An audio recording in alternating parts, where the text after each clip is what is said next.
Sports men spirit అనేది normal గా only when you participate in large groups అప్పుడే మనము నాయకత్వ లక్షణాలు కానీ లేదంటే ఓటమిని ఏ రకంగా తీసుకోవచ్చు అనే విషయాన్ని మనం నేర్చుకుంటాం.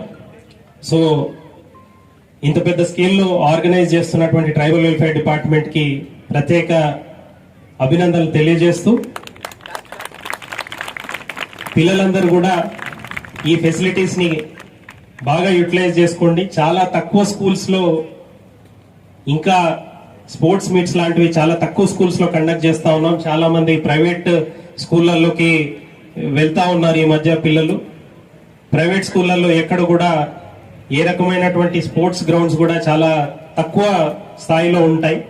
ఇంత పెద్ద ఎత్తున ఒక స్పోర్ట్స్ మీట్స్ నో స్పోర్ట్ ఈవెంట్ నో కండక్ట్ చేసే పరిస్థితి అక్కడ ఉండదు. అట్లాంటి అదృష్టం ఓన్లీ మళ్ళా